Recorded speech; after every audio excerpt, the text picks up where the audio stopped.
want every side to come together to attempt to take down the 100 side. Man, they gotta We want understand, all the right? smoke. We go off the content.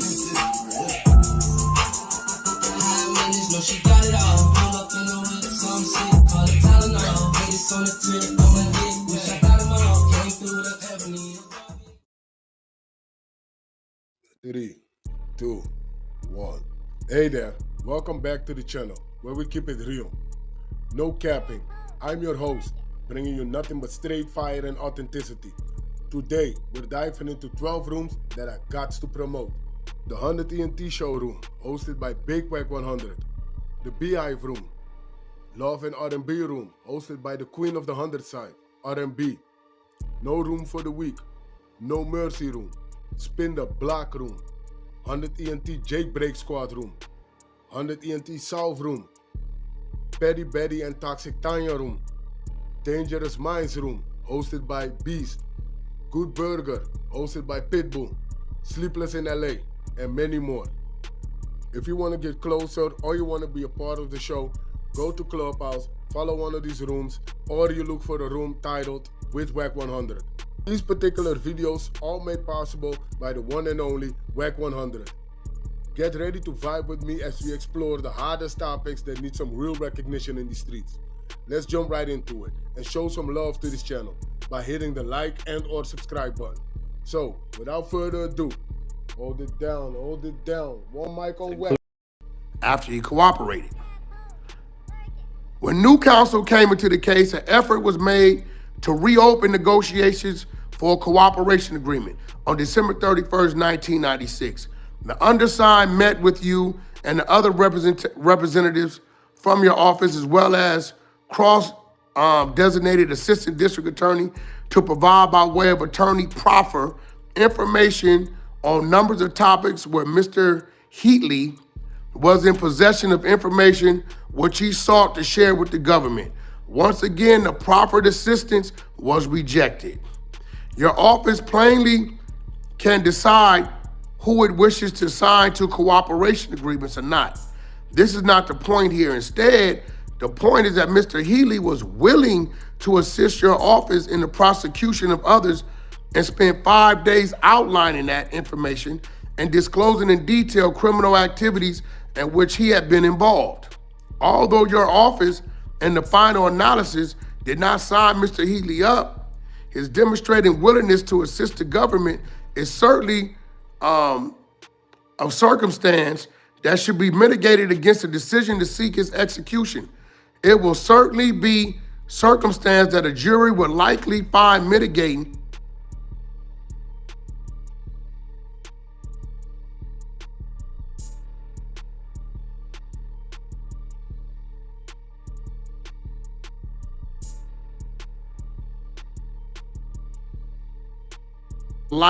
the lifestyles of others. In the course of an initial proffer session, Mr. Heatley brought to the, go to the next page,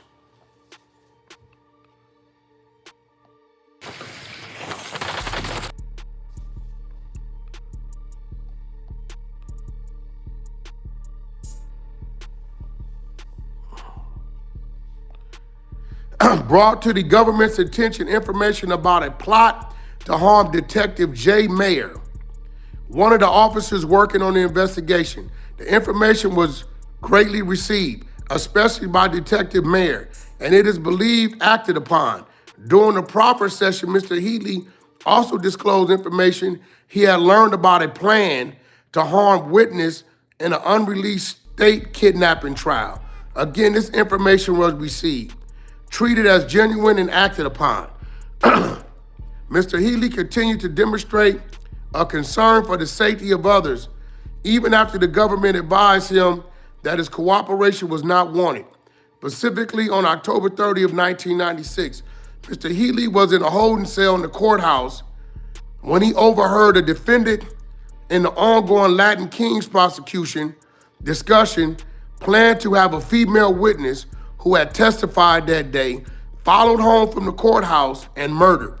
Once he was back at MCC, Mr. Heatley brought the information to our attention and asked what would we bring, and asked that we bring it to the immediate attention of the government. We cut short our MCC visit and contacted Richard Zabel and Steve Cohen from the payphone at the MCC lobby. We understood the steps were taken to protect the witness. On November 21st, 1996, a status conference arraignment was held in this case. All defendants were present in court. During a whispered jury box conversation, Mr. Healy advised Mr. Cohen that Healy had overheard plans by other defendants in the case to injure or kill cooperating witness Derek Hellsrock, who somehow had been placed in the same unit at MCC as some of the defendants. Mr. Cohen slipped you a note advising of the need to move Hellstock immediately. So it was Derek Hellstock. It is our understanding that Mr.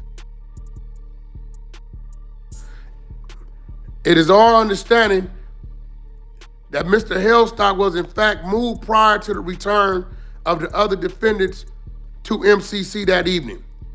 This type of behavior on Mr. Heatley's part demonstrate aspects of characters which should mitigate against a decision by your office to seek execution.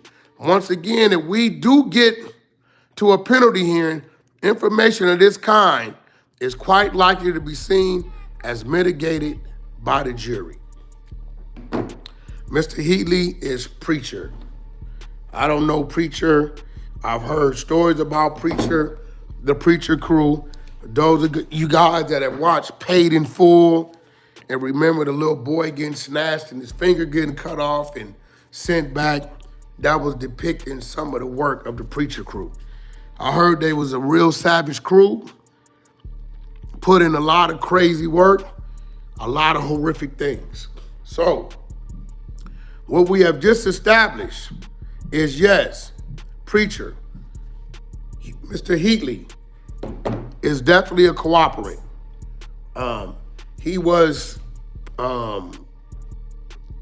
He asked to be a CI. He asked to be a rat. Now we know that Gerald Prince Miller didn't just approach this man out of hate because he owed him something. The only thing he had against this man is he was a rat. Now, Hassan Campbell,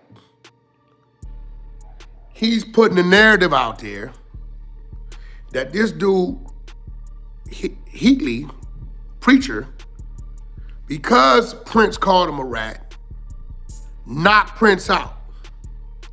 And then he slick with his wording because he says, I don't know if it's true. If you don't know if it's true, why are you saying it?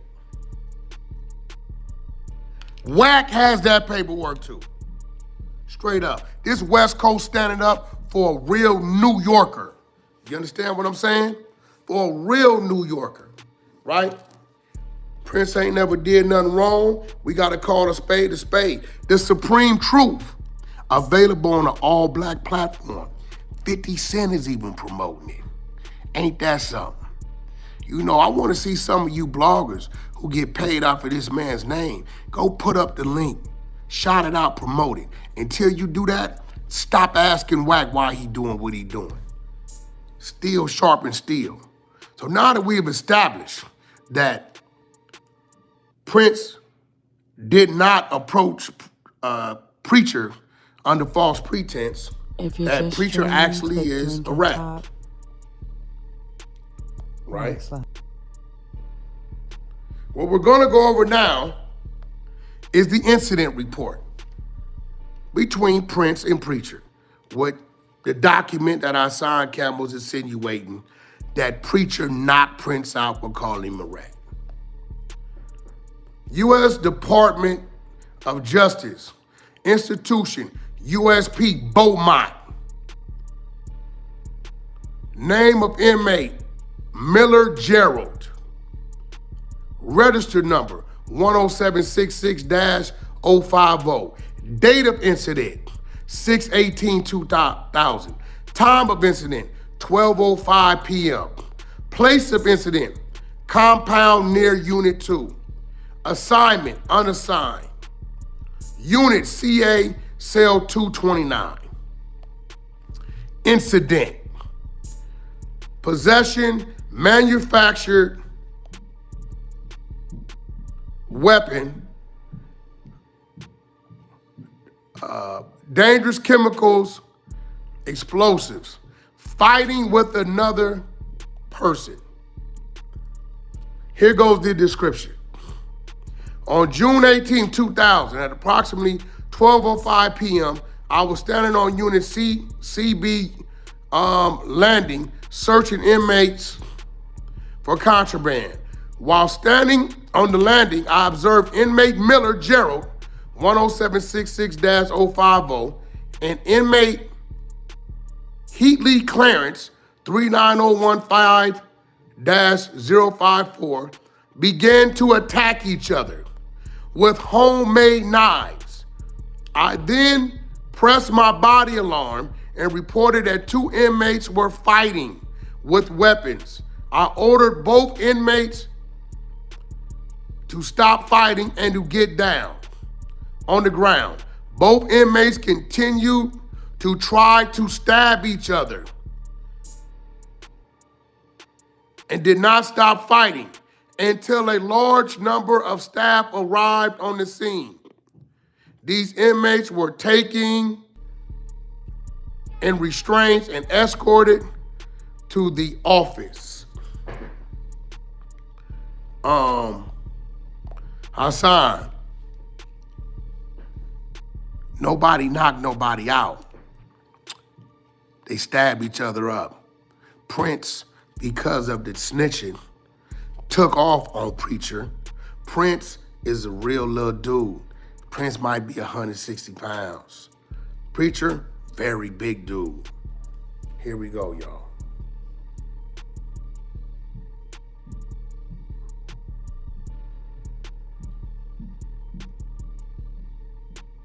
Now, once again, I woke up early this morning. I got somewhere to be at noon because I seen Hassan Campbell taunting Prince because he has a platform and saying this. Hey, Prince, remember him? Ooh.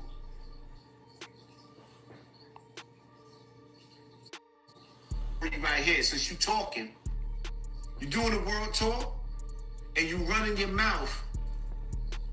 We want to hear from your mouth what happened between you and Preacher. You know that dangerous, notorious nigga from Harlem? I mean, because we heard the story, and I'm not saying it's true. I'm saying I want to hear it out of your mouth. But I'm going to regurgitate what we... Here's the thing. One day, me and Prince was chopping it up. We was building. I'm not thinking to talk to him about Preacher. Hell, I didn't know nothing about him and Preacher. And we just talking and we build, and he like, yeah, Wack, you know, I had to do some things, man, for the home team, you know. Preacher, I had to discipline him. What you mean? Preacher from the Preacher group? Yeah, man, I had to take off on him, man, you know what I'm saying? Big dude, but it had to be done, you know what I'm saying? And I didn't even ask him for the paperwork. I took his word for it. But before we got off the phone, I seen my text going off. And when I got off the phone, I went to see what it was.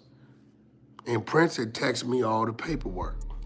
Everything I just read, Prince texted me, right? And I'm gonna show you guys everything.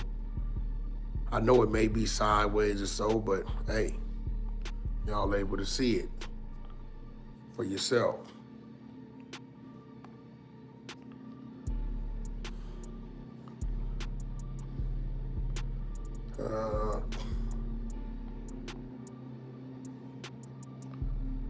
There's that.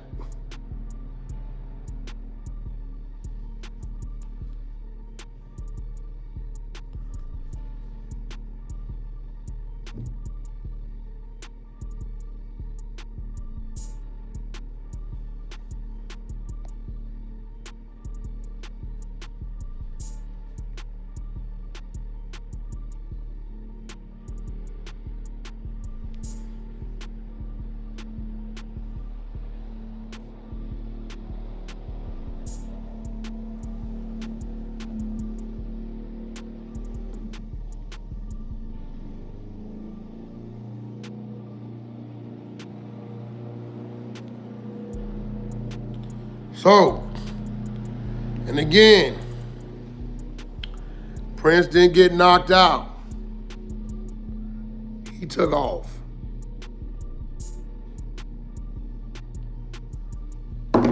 Hassan, I know you got an issue with the Supreme Team because they issued you a lawsuit, $3 million. I called you the other day and said, hey, bro, you may want to do your research because if they're saying that whatever's supposed to happen with a baby mother, there was an arrest made,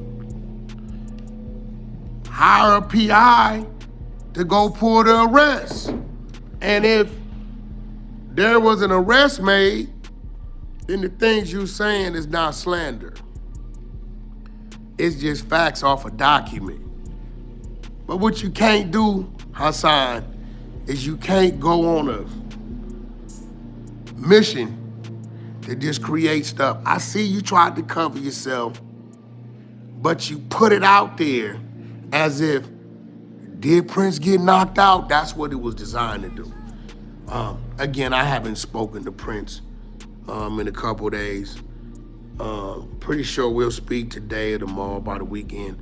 But nevertheless, New York, I'm reporting live from the 118 freeway in good old Pacoima, California, a city within the LA County region, and direct all the way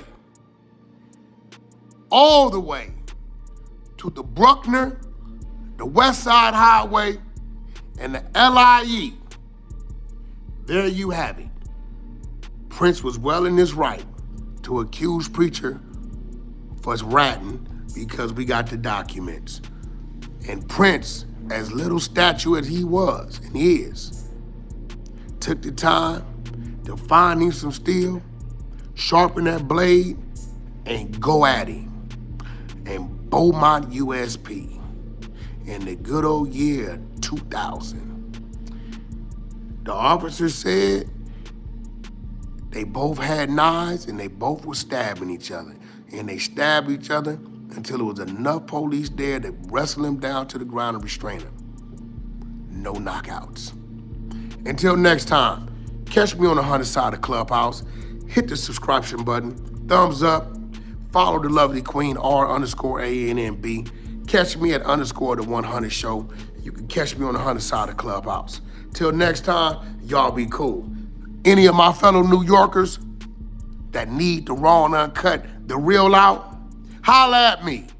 I'm over here on the West Coast. I'm out. Yeah, love, this shit finna go crazy. This shit finna go crazy, boy.